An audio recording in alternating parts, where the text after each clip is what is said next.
Buenos días, familia. Es un gozo, como siempre, compartir juntos, adorar al Señor, escuchar su palabra y aprender de Él. Logramos a Él que sea su palabra trabajando en nuestros corazones, cambiándonos, transformándonos. Y de eso vamos a estar viendo hoy, sobre la transformación que llega a través de la palabra del Señor. La transformación de aquellos que no le conocen y reciben un nuevo corazón, pero también el cambio progresivo en cada uno de nosotros como cristianos, creciendo en Él a través de su palabra, en la oración con Él. Es un regalo de Él y por eso se lo agradecemos.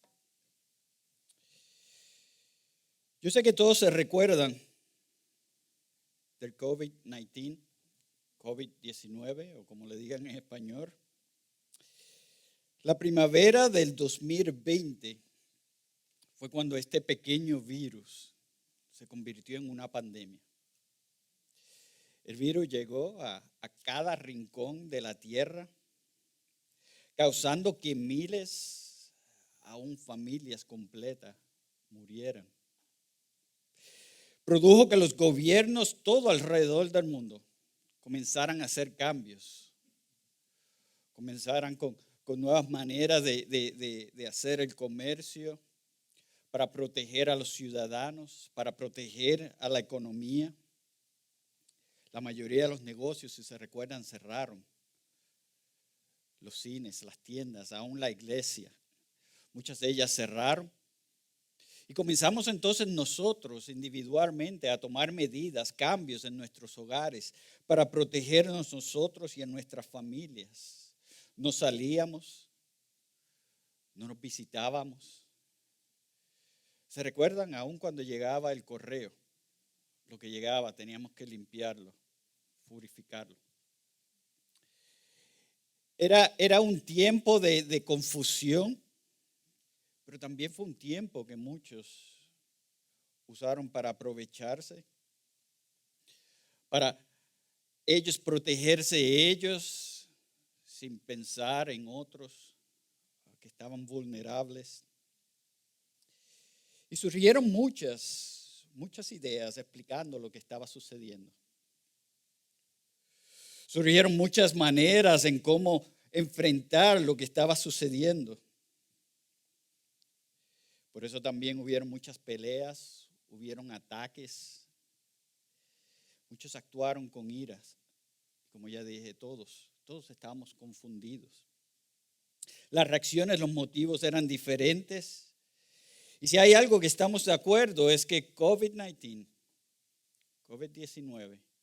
cambió la cultura, cambió la sociedad, cambió la manera en cómo hacemos las cosas. Todavía no sabemos cuál va a ser el nuevo normal. De manera similar hemos estado viendo el impacto del evangelio que comenzó con esta primera iglesia. Estamos viendo también, vimos la semana pasada, cómo el evangelio, la palabra del Señor, está transformando a Éfesos. Cómo el cambiar de vivir, el cambiar de reaccionar, cambia la cultura, cambia a los que están alrededor de nosotros. Y por favor, no estoy diciendo que el evangelio es un virus, pero sí estoy diciendo que el impacto que trae es radical, que cambia corazones y lleva a muchos alrededor nuestros a ver ese cambio, reaccionar y vivir diferente.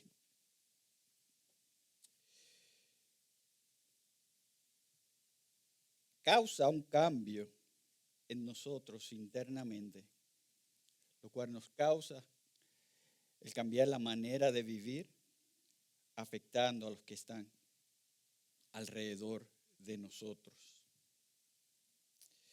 Este cambio lo vemos en dos extremos. Primero en el cristiano, como dije, ese cambio interno que nos lleva a separarnos del mundo, nos lleva ahora a buscar lo correcto. Y un ejemplo de esto lo vimos a principios en el libro de Hechos, cómo la nueva iglesia estaba cambiando la manera en que vivían, la manera en que se ayudaban unos a otros. Si se recuerda a Hechos 2, 43 al 47. Lo explica así, dice: sobrevino temor a toda persona y muchos prodigios y señales se hacían por los apóstoles. Todos los que habían creído estaban juntos y tenían todas las cosas en común. Vendían todas sus propiedades y sus bienes y los compartían con todos, según la necesidad de cada uno. Día tras día continuaban unánimes en el templo y partiendo el pan en los hogares, comían juntos con alegría y sencillez de corazón, alabando a Dios y hallando favor con el pueblo. Y el Señor añadía cada día el número de ellos, los que iban siendo salvos. Vimos el cambio de ellos, vimos el cambio de la vida de ellos. Y eso causó el otro extremo, que es la resistencia del mundo a esa nueva manera de vivir. Un ejemplo de esto lo vimos en Hechos 7, lo que sucedió con Esteban. Versículos 54 y 60 nos los muestra. Dice que al oír esto, hablando de los judíos religiosos, se sintieron profundamente ofendidos y crujían los dientes contra él. Pero Esteban, lleno del Espíritu Santo, fijó los ojos en el cielo, vio la gloria de Dios y a Jesús de pie a la diestra de Dios, y dijo: veo los cielos abiertos y al Hijo del Hombre de pie a la diestra de Dios. Entonces ellos gritaron a gran voz y tapándose los oídos, se lanzaron en contra de él, echándolo fuera de la ciudad, comenzaron a apedrearlo. Y los testigos pusieron sus mantos a los pies de un joven llamado Saulo. Y mientras lo apedreaban, Esteban invocaba al Señor y decía: Señor Jesús, recibe mi espíritu. Cayendo de rodillas, clamó en alta voz: Señor, no les tomes en cuenta este pecado. Habiendo dicho esto, murió. Otra vez aquí vemos esos extremos y vemos el cambio interno en los cristianos que causa ese cambio externo, que causa reacciones para bien o para mal a muchos alrededor de ellos. Y tristemente muchas veces este cambio, aún los cambios que son en ira, son de esperarse, porque en realidad lo que está sucediendo es que se está restaurando lo que el pecado ha dañado, ha corrompido.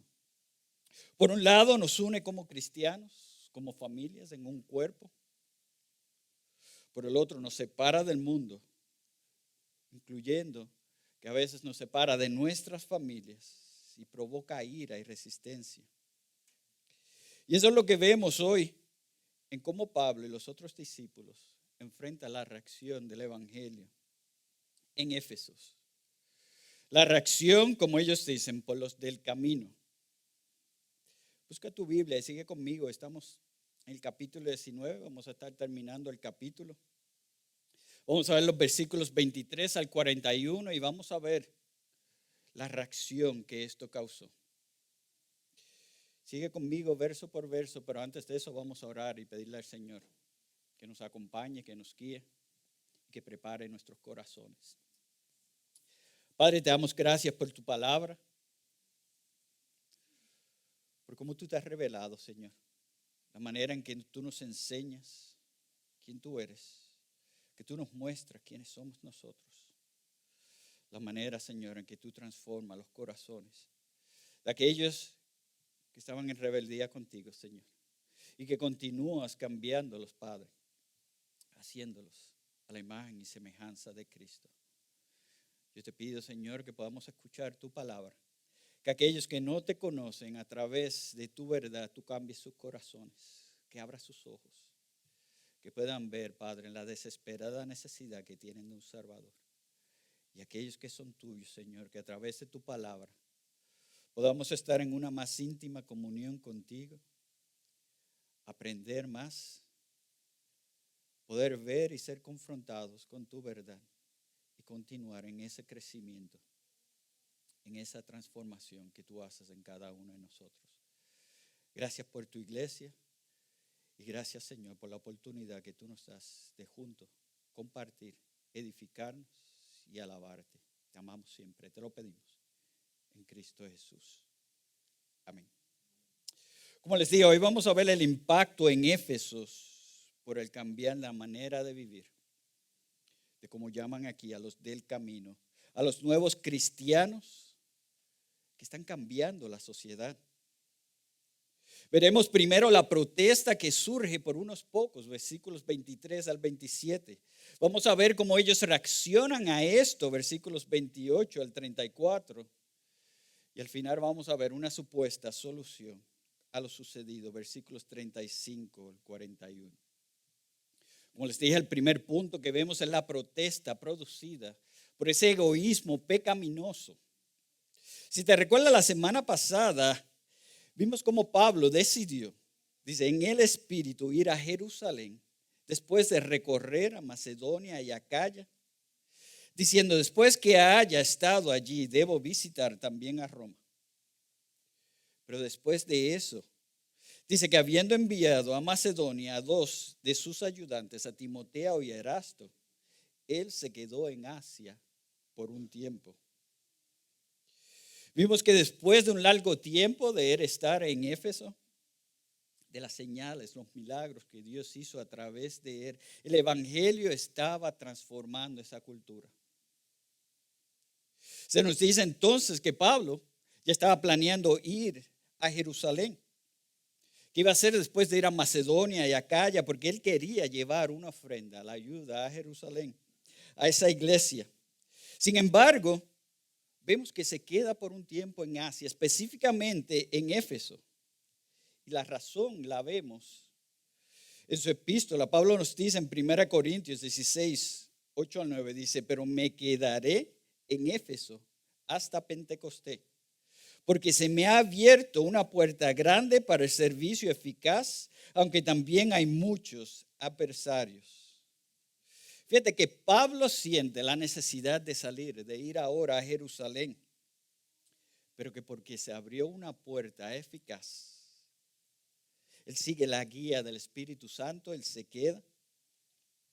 El texto dice que él envía a Macedonia a 2 de sus ayudantes, pero que él se quedó en Asia por un tiempo. ¿Cuál fue entonces esa gran puerta eficaz que él habla? ¿Cuál es esa oposición de los adversarios que él menciona? Pues eso es lo que Lucas nos explica en el pasaje de hoy. Él dice, por aquel tiempo, o sea, en ese mismo tiempo se produjo un alboroto no pequeño por motivo del camino. Porque cierto platero que se llamaba Demetrio, que labraba templecillos de plata de Diana y producía no pocas ganancias a los artífices, él protestó. La razón de esto es lo que vimos la semana pasada, la transformación que está sucediendo en muchos. Recuerda lo que vimos, que decía que vivían en Asia, todos los que vivían en Asia, oyeron la palabra del Señor, tantos judíos como griegos, y que muchos de los que habían creído continuaban viniendo, confesando, declarando las cosas que practicaban, que crecía poderosamente y prevalecía la palabra del Señor. Había habido un avivamiento en Éfeso, donde estaban ahora estos nuevos cristianos buscando la palabra del Señor, el hambre que tenían, confesando unos a otros, cambiando la manera en que practicaban y hacían las cosas. Había sido causado por la fiel predicación de la palabra. Vemos que entonces esto produce una gran protesta. Se nos dice que no fue algo pequeño, sino que toda la ciudad estaba involucrada, un alboroto no pequeño. Fue un descontento que comenzó por algunos en la ciudad. Se nos dice que es por causa del testimonio de los del camino. Este ejemplo nos habla específicamente de cómo estaban dejando la idolatría para seguir a Jesús. Cómo esto afectó y cambió la relación de ellos al mundo, al Dios Todopoderoso. Y hermanos, esto nos muestra que tenemos que estar convencidos de que el Evangelio transforma, de que el Evangelio cambia corazones, que cada cristiano es una nueva criatura que está siendo moldeado a la imagen de Cristo. Por eso va a causar que vivamos diferente, que dejemos esos pecados, esas tentaciones, que dejemos de estar abusando, aprovechando de otros, que dejemos de estar adorando vicios, el dinero, el sexo, que dejemos la atadura del mundo a querer hacer lo correcto. Como cristianos tenemos que todos pensar, ¿ha habido un cambio en mi vida? ¿Un cambio en busca de la santidad? Por ejemplo, ¿has dejado la inmoralidad que ensucia tu vida? ¿Has dejado las malas compañías que te llevan a caer en vicios? ¿Has dejado la envidia, el descontento, los chismes, el querer manipular a otro? Hay un hambre en ti por la palabra de Dios que te lleva a confesar, que te lleva al arrepentimiento, a ese cambio de vida que necesitamos. Iglesia, con tristeza te digo que si no ha habido un cambio en tu vida que te lleve a odiar el pecado, la maldad, probablemente no eres cristiano. Entiende, todavía todos vivimos en pecado. Somos tentados, pero tiene que haber en nosotros, como cristianos, un odio contra el mal, un odio contra el pecado. Tiene que existir esa búsqueda, ese deseo, esa acción de querer honrar a Dios. Si no es así, te ruego que este sea el momento en que le digas al Señor que transforme tu corazón, que abra tus ojos y puedas dejar atrás ese pecado, puedas cambiar tu vida en dirección a Él. Eso es arrepentimiento, ese cambio de 180 grados en tu vivir. Este cambio, tristemente, como vemos, causará enojo en el mundo. Y aquí específicamente vemos lo que hace. Se nos habla de un hombre, Demetrio, un vendedor de templecillos de la diosa Diana, que no estaba contento con lo que estaba sucediendo en la ciudad. Estos templecillos eran ídolos caseros, era lo que usaban en esos tiempos para adorar a sus ídolos. Era un gran fuente de ingreso en la ciudad. Y Demetrio entonces sabe que esto está afectando lo que él llama su prosperidad. Es un negocio en el cual vemos que muchos estaban haciendo ricos. Qué mejor ejemplo que explicarle esto con el evangelio de la prosperidad, ese evangelio falso que se aprovecha de otros para unos pocos hacerse ricos. Si te fijas, cuando se demascara la mentira de ellos, la manera en que reaccionan es atacando ferozmente. Porque quieren defender sus negocios, porque quieren defender sus intereses. De igual manera vemos que está sucediendo aquí. Por eso es que vemos que Demetrio hace que el cristianismo se vea como un ataque directo a la diosa Diana.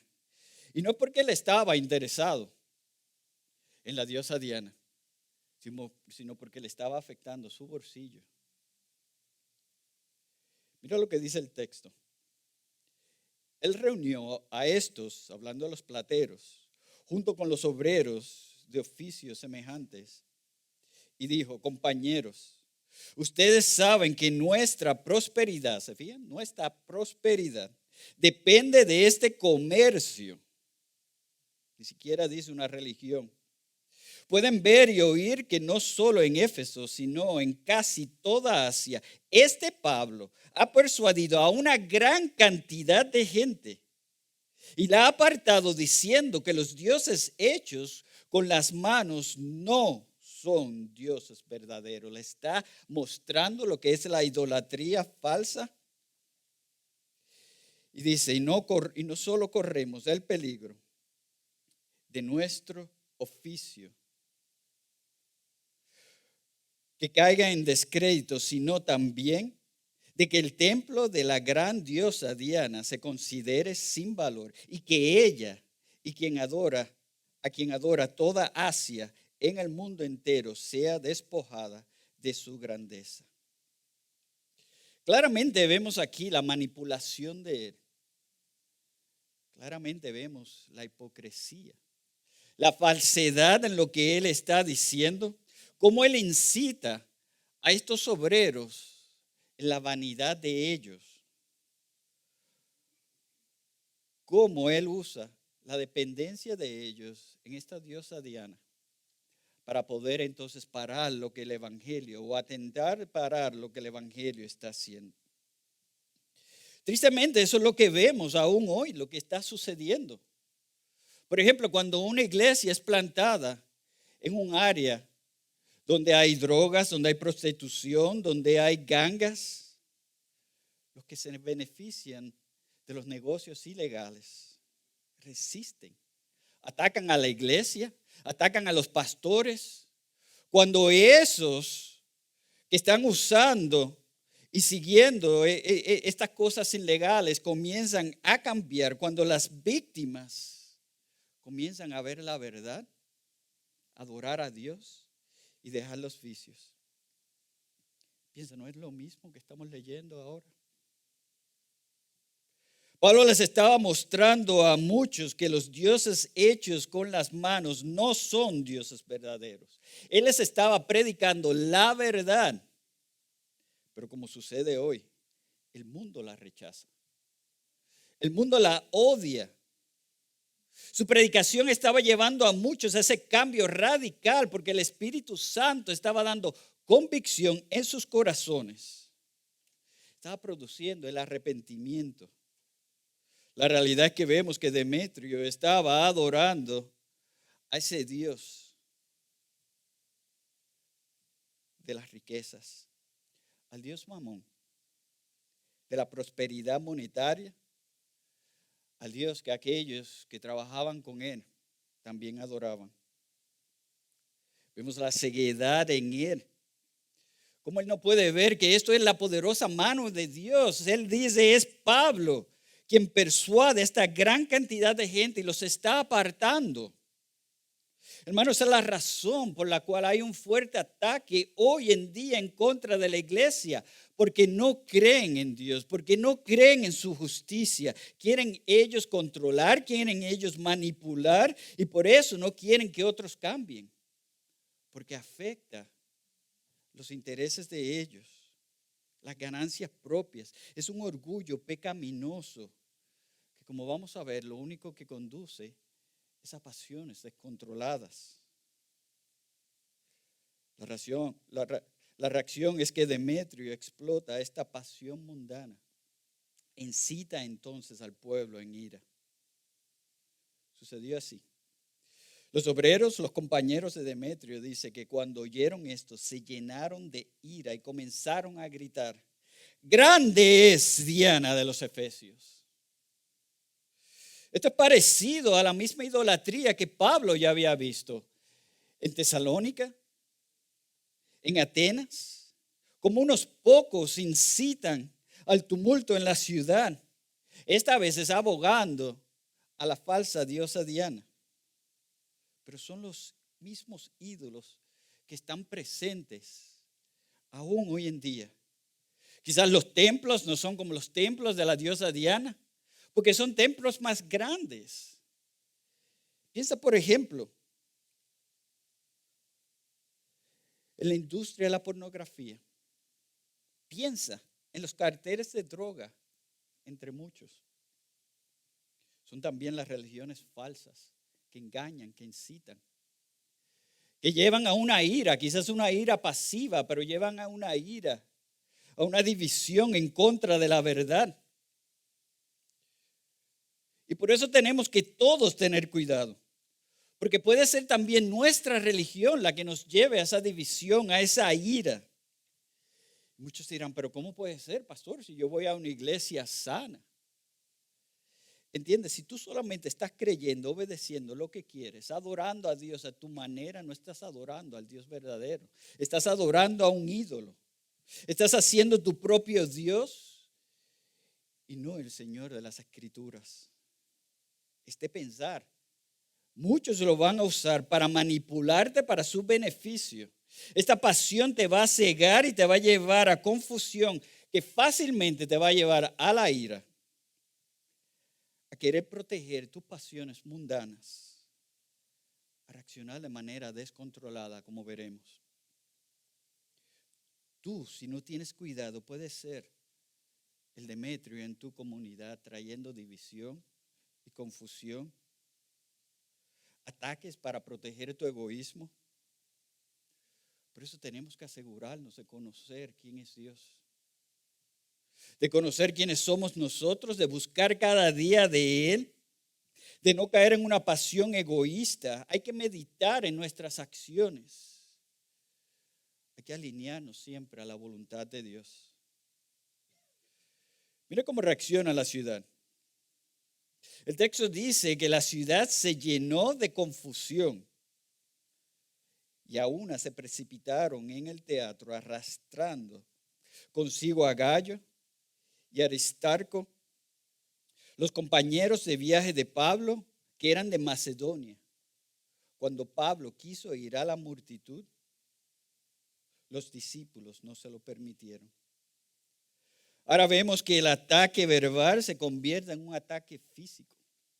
Estaban gritando descontroladamente. Pero es interesante ver aquí la ayuda que Pablo recibe. Dice que algunos en las autoridades de la provincia de Asia, que eran amigos de Pablo, le enviaron mensaje y repentinamente le rogaron que no se aventurara a presentarse en el teatro. Pablo quería salir. Pablo quería defender, ayudar a sus discípulos, pero no se lo permitieron. Y vemos que aún las autoridades, que habían algunos amigos de él que le estaban protegiendo, eso nos muestra que muchos al ver esta protesta que estaba descontrolada, querían proteger a Pablo. Que el evangelio había llegado a cada rincón en esa ciudad, aún dentro de las autoridades que quieren defender lo correcto. ¿Entiende? Lo que estamos viendo es el odio de algunos por el cambio positivo en muchos. Y lo hemos visto una y otra vez. Lucas entonces dice que unos gritaban una cosa y otros otra cosa, porque había confusión en la asamblea y la mayoría no sabía por qué razón se habían reunido. Algunos de la multitud pensaron que se trataba de Alejandro, porque los judíos lo habían empujado hacia adelante. Entonces Alejandro, haciendo señal de silencio con la mano, quería hacer su defensa ante la asamblea. Pero cuando se dieron cuenta de que era judío, un clamor se levantó de todos ellos, gritando por 2 horas: grande es la diosa Diana de los Efesios. No entendían por qué estaban haciendo lo que estaban haciendo. Pueden ver cómo todo comienza con una confusión, una manipulación. Había confusión en la asamblea. Ciegamente estaban siendo llevados por pasiones descontroladas. ¿Ves lo que Demetrio está haciendo, siendo él controlado por el enemigo? Gritaban, atacaban sin saber por qué. Aquí tenemos que entender que en Éfeso había muchos judíos que se estaban escapando de la opresión romana, que no necesariamente eran discípulos de Pablo. Entre ellos sacaron a Alejandro, al pobre hombre, lo pusieron ahí como el vocero de ellos.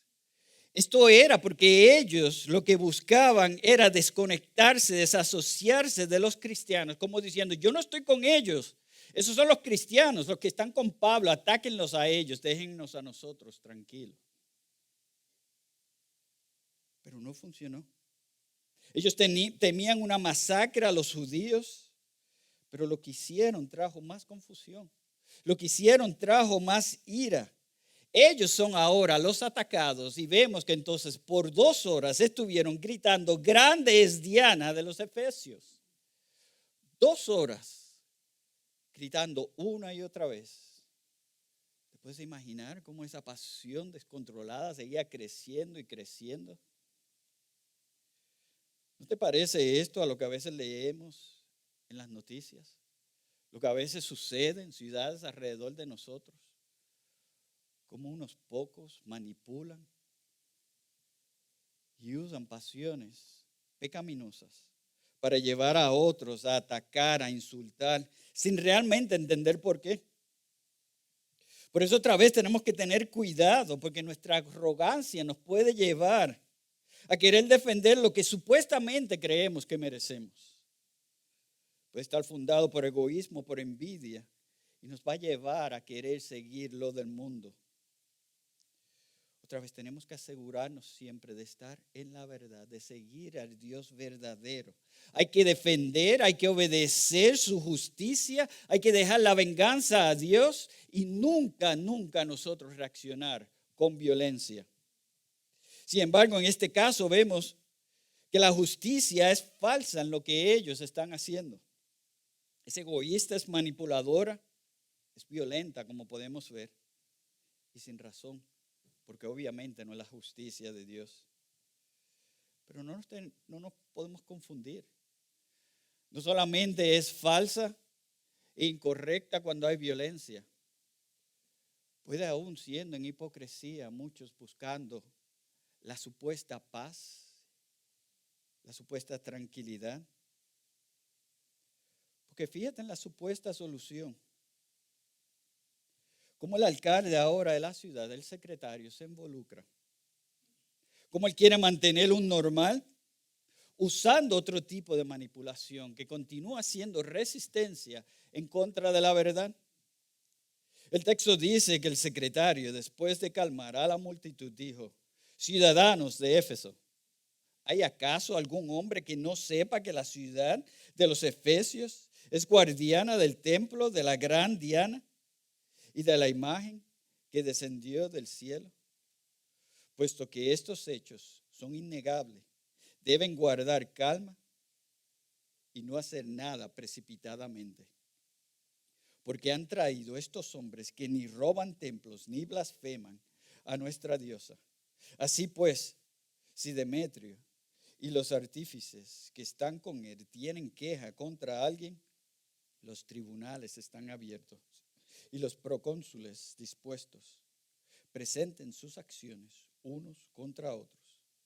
Pero si demandan algo más que esto, se decidirá en asamblea legítima. Aquí vemos ahora un supuesto apaciguador, un intermediario entre la ciudad de Roma y la ciudad, que él actúa como un buen político. Pero otra vez tenemos que tener cuidado. Tenemos que ver cuáles son sus intenciones. Porque como vemos, no son para ayudar al cristianismo, sino para ayudarse él. Y por eso continúa haciendo resistencia en contra de Dios, resistencia en contra de su verdad. Él quería paz para prevenir destrucción, porque él era el responsable de la ciudad. Cualquier tumulto, cualquier pelea que surgiera, él tenía que dar una explicación. Y podía él ser removido. Podía la ciudad recibir taxes o ser eliminado si no había calma. Por eso, hipócritamente, él comienza diciéndoles a ellos lo que ellos quieren escuchar.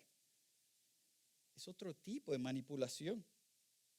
Él pregunta sarcásticamente: ¿hay acaso algún hombre que no sepa que la ciudad de los Efesios es la guardiana del templo de la gran Diana y de la imagen que descendió de los cielos? Es como decir: yo estoy con ustedes. Recuerden, todos conocemos, todos saben quién es la gran diosa Diana. Eso es innegable. Es hipocresía, velando por intereses políticos de la ciudad en beneficio para él. Fíjate que él afirma primero la validez de la diosa Diana. Él los persuade del odio a los cristianos, explicando que Pablo y sus discípulos no estaban haciendo nada ilegal. Sin embargo, fíjate que sin él querer, está testificando la inocencia de los cristianos. Él llamó a calma, a no hacer nada precipitadamente. Les advierte, dice: ciertamente corren el peligro de ser acusados de crear problemas en relación con lo acontecido hoy. ya que no existe causa justificada para esto. Fíjese, no existe causa justificada para esto y por ello no podremos explicar este alboroto. Y habiendo dicho esto, despidió la asamblea. Les advierte ahora que ellos pueden ser acusados. Otra vez, es otra manera de manipular a los grupos. Pero ambas de esta manera podemos ver que son en contra del evangelio. Aunque son por motivos indiferentes, siempre son motivos egoístas. ¿No es eso lo que sucede y vemos hoy en la política alrededor de nosotros? Como muchos dicen de estar en el lado evangélico, pero en realidad lo que buscan, lo que quieren, es fundar y hacer crecer esos motivos egoístas que tienen. Tenemos que tener cuidado, tenemos que estar siempre alineados a la palabra del Señor, a su justicia, a su verdad, alineados a su voluntad. Por eso en estos últimos versos lo que vemos es la poderosa mano de Dios cuidando, orquestando lo que está sucediendo para que los cristianos salieran libres. Él utilizó al secretario para parar el ataque, para que mostrar que lo que ellos están haciendo no es ilegal. Afirmar que los del camino no están haciendo nada incorrecto. Dios permitió así que el evangelio continuara expandiéndose. Por eso, iglesia, vemos claramente aquí cómo el evangelio transforma.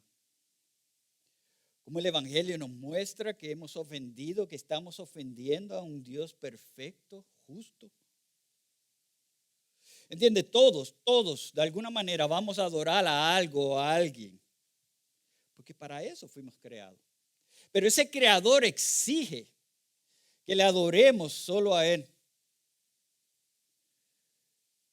Ese creador es el único que se merece toda adoración y honra. Es el evangelio entonces que nos muestra que si no nos arrepentimos de esa idolatría, vamos a ser condenados. Y que la única solución está en Jesús, que murió para tomar el lugar de aquellos que se arrepienten, de aquellos que cambian su vida, que han recibido un nuevo corazón. Pero el mundo no quiere dejar sus pasiones. Por la misma razón no quiere que otros cambien y dejen sus vicios, dejen su idolatría. Y por esto va a confrontar, por esto va a causar ira. Como cristianos tenemos entonces que continuar proclamando la verdad. El pastor John MacArthur dice que la iglesia debe de actuar como la conciencia del pueblo. Es esa luz que debe de ser. Al Mohler dice, el evangelio confronta la pecaminosidad inherente al sistema de la sociedad. No solo confronta la pecaminosidad en nosotros, pero que así de esa manera también afecta y muestra la pecaminosidad en la sociedad. Siempre habrá resistencia, lo ha habido desde el principio, a los que están en el caminar cristiano, a los del camino. Por eso Pablo dijo en 2 Timoteo 13, 2 al 13. Y en verdad todos los que quieren vivir piadosamente en Cristo Jesús serán perseguidos. Pero los hombres malos e impostores irán de mal en peor, engañando y siendo engañados. Hermanos, esta es la guerra entre el bien y el mal que ha existido desde el principio. Fue eso lo que oramos esta mañana. La guerra espiritual. ¿Cómo existe esa reacción de confrontación, de odio? Por eso este pasaje es un testimonio de cómo la iglesia está haciendo su trabajo y de cómo está siendo dirigida y protegida por Dios. Si no hay oposición en tu vida, si no estás recibiendo diferentes tipos de guerra espiritual, quizás porque estás viviendo como el mundo. Cuando predicamos la verdad va a causar cambios en tu vida y va a causar reacción en el mundo en contra de ti, en contra de la verdad. Por eso tenemos que todos preguntarnos en qué lado de la guerra estamos.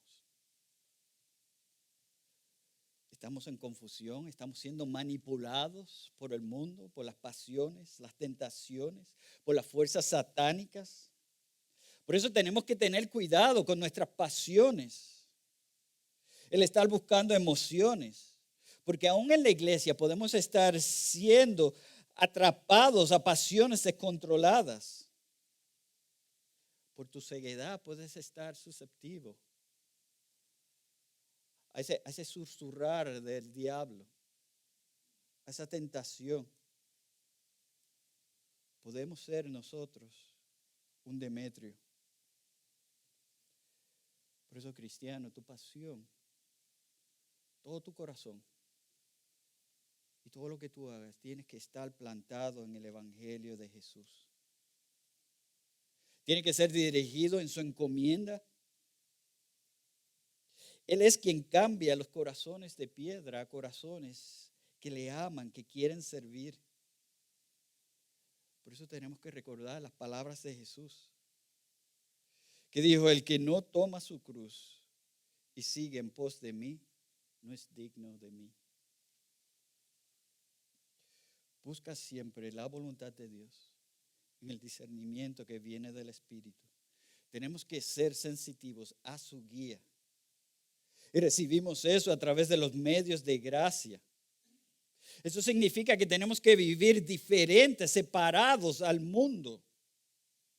Y que tenemos que defender lo correcto, pero no con violencia, sino confiar en la soberana voluntad de Dios.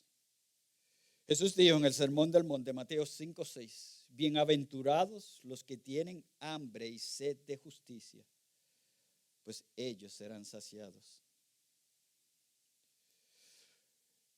Entonces esto nos recuerda que si hay alguien que enfrentó abuso, resistencia, por enseñar la verdad, por mostrar el Evangelio, porque Él fue el Evangelio. Si hay alguien que se sometió a la voluntad de su Padre, fue Jesús. Él enfrentó violencia hasta la muerte, sometiéndose a la soberana voluntad de su Padre. Isaías 53:3-8, la parte alta, lo dice así: Jesús fue despreciado y desechado de los hombres, varón de dolores y experimentado en aflicción.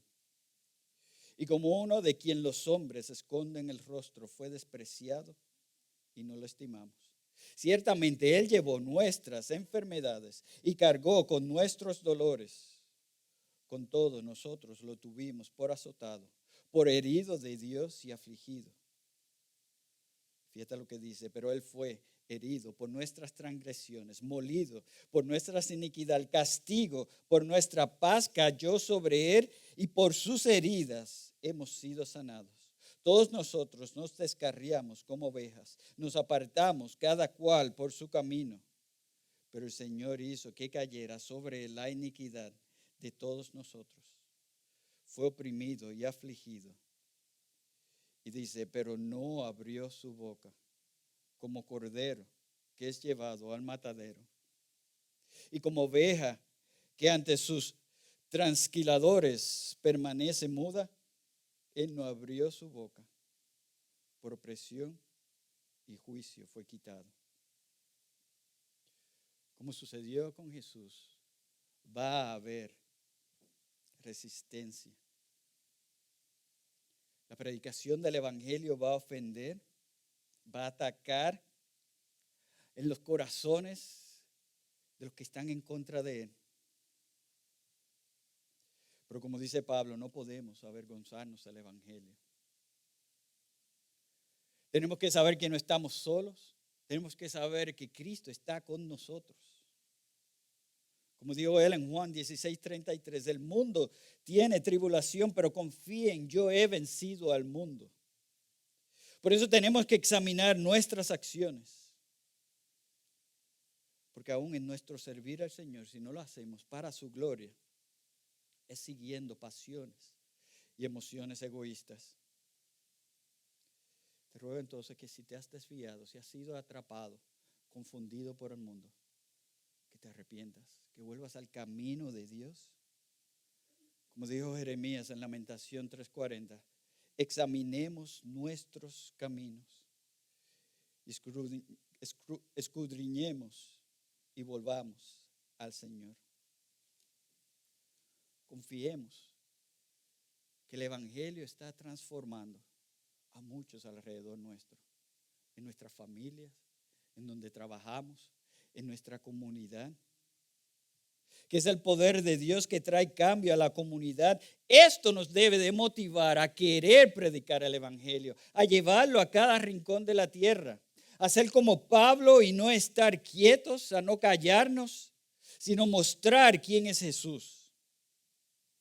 Por esto, en vez de quejarnos en cómo el mundo está cambiando, en cómo la maldad está creciendo, lo que tenemos es que orarle al Señor que abra más puertas para nosotros llevar el Evangelio, para que transforme corazones, para que nos utilice como un instrumento para su gracia.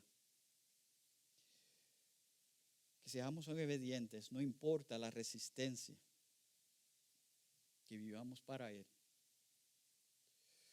Por último, amigo y amiga, si tú no estás en una relación con Dios, tu interés va a estar en las cosas del mundo.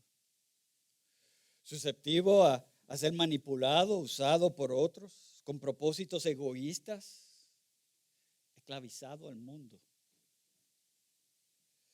Por eso entiende, aún tu servir, si es con propósitos egoístas, si no son para adorar y glorificar a Dios, será por control, por manipulación. A esto Jesús dijo en Mateo 7, 21, 23. No todo el que dice Señor, Señor entrará en el reino de los cielos, sino el que hace la voluntad de mi Padre que está en los cielos. Muchos me dirán en aquel día, Señor, Señor, no profetizamos en tu nombre. Y en tu nombre echamos fuera demonios. Y en tu nombre hicimos muchos milagros. Entonces les declararé. Y fíjate lo que dice. Jamás los conocí, apártense de mí los que practican la iniquidad. Necesitamos servirle a Él. Y si tú no eres de Dios, necesitas arrepentirte, necesitas un nuevo corazón, una transformación de adentro hacia afuera, que cambie tu manera de vivir, que cambie tu manera de pensar, que cambie tu manera de adorar, que abra tus ojos para que puedas ver tu pecado, para que puedas confesar, para que puedas entonces ser parte del cuerpo de Cristo y vivir por Él y para Él. Amén. Oremos, hermanos.